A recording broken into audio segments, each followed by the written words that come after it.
Warahmatullahi wabarakatuh. Waalaikumsalam warahmatullahi wabarakatuh.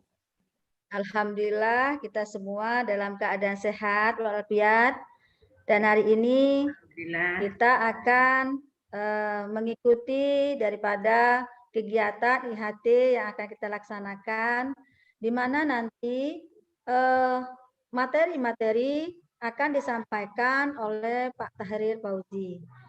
Sebelumnya kita mengawali terlebih dahulu, bersama-sama kita melafazkan basmalah. Bismillahirrahmanirrahim. Ya, baiklah.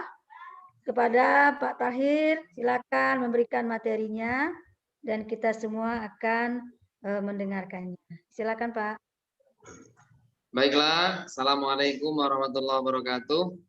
Waalaikumsalam warahmatullahi wabarakatuh.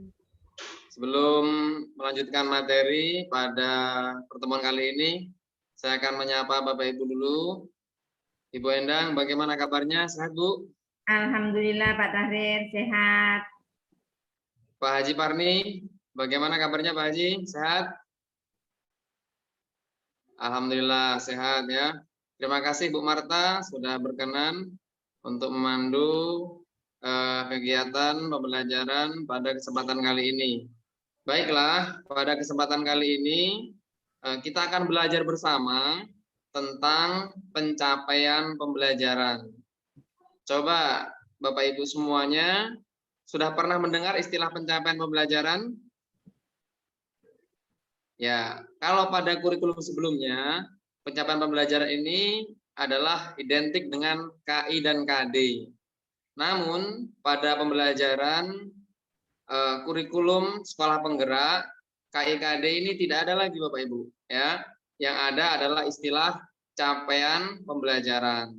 Nah, jadi pada kurikulum sekolah penggerak, kita tidak akan menemukan yang namanya KI-KD. Yang kita akan temukan adalah capaian pembelajaran.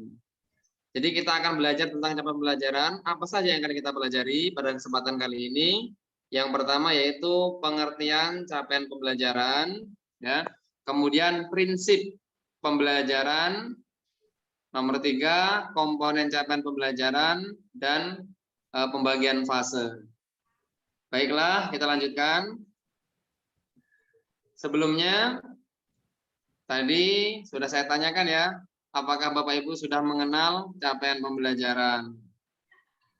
Lanjut ya.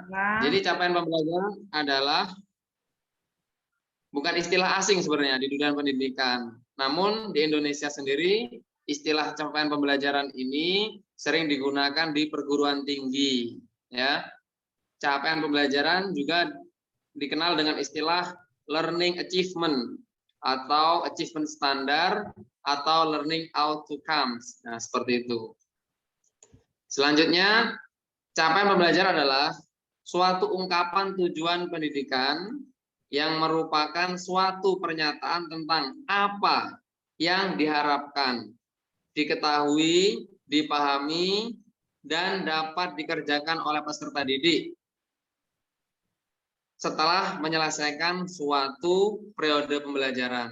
Nah, ini pengertian ini dapat kita lihat di Dikti tahun 2015 misalkan seperti itu.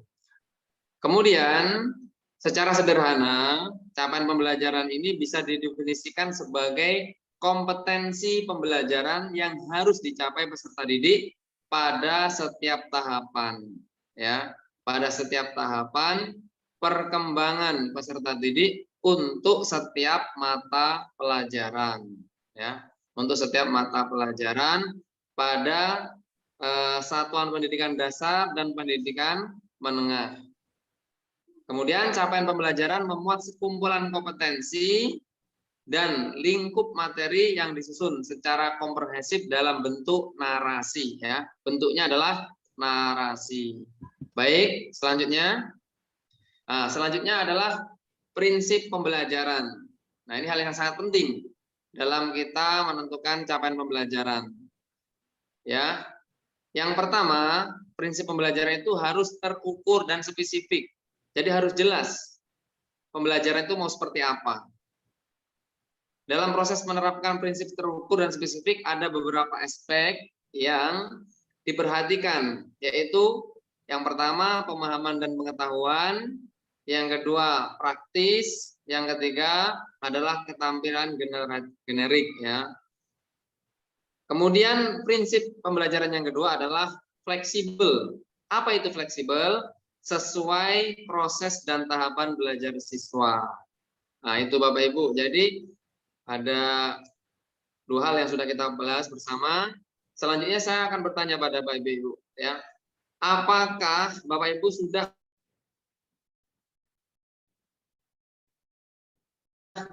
mengetahui komponen capaian pembelajaran? Komponen capaian pembelajaran itu ada 4. Yang pertama adalah rasional mata pelajaran. Rasional mata pelajaran ini adalah alasan penting mengapa kita harus belajar mata pelajaran tersebut dan dikaitkan dengan profil pelajar Pancasila. Pada sesi sebelumnya kita sudah belajar tentang profil Pancasila. Coba Bu Endang, ada 6 dimensi pelajaran profil pelajar Pancasila itu. Coba sebutkan Bu Endang. Saya sebutkan salah satunya aja ya Pak ya. Salah Silakan, satunya Bu. adalah kreatif Pak. Oh ya, benar sekali Bu ya. Tepuk tangan untuk Bu Endang. Saya bisa menambahkan Pak. Saya bisa menambahkan. Boleh Bu Marda. Apa Bu Marda? Ya, selanjutnya itu ada beriman, bertakwa kepada Tuhan Yang Maha Esa. Ada bergotong royong, berbenekaan global, ada bernalar tinggi, dan berpikiran kritis, serta mandiri. Terima kasih. Bu Endang sudah Bu Marda sudah menyempurnakan apa ini menjadi jawaban Bu Endang tadi ya. Plus juga untuk Bu Marda ya.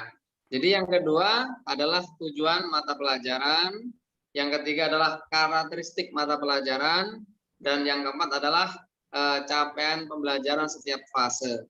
Jadi ada 4 komponen penting dalam kita menyusun capaian pembelajaran yang tidak boleh kita lewati, seperti itu. Nah, selanjutnya adalah pembagian fase dalam capaian pembelajaran. Nah, ada berapa saja? Nah, ini Bapak Ibu ya. Ada fase A, fase B, fase C, fase D, fase E, dan fase F ya. Fase A ini siapa? Yaitu SD kelas 1 dan 2. Fase B kelas 3 kelas 4, fase C kelas 5 dan sampai dengan kelas 6. Fase D ini adalah SMP yaitu kelas 7 sampai kelas 9. Fase E adalah SMA kelas 10, kemudian fase F adalah SMA kelas 11 sampai 12. Itu tentang kaitannya dengan kelasnya. Kemudian dengan umurnya, fase ini umurnya untuk fase A ada kurang dari 7 tahun. Kemudian fase B kurang lebih 8 tahun, fase C kurang lebih 8 tahun juga, fase D ya kurang lebih 9 tahun, fase E kurang lebih 10 tahun, fase F itu kurang lebih 10 tahun juga. Jadi kaitan dengan mentalnya ini. Jadi Bapak Ibu, dalam pembelajaran kurikulum sekolah penggerak ini, anak-anak itu diklasifikasikan bukan seperti kelas pada umumnya, tapi nanti ada fase-fasenya.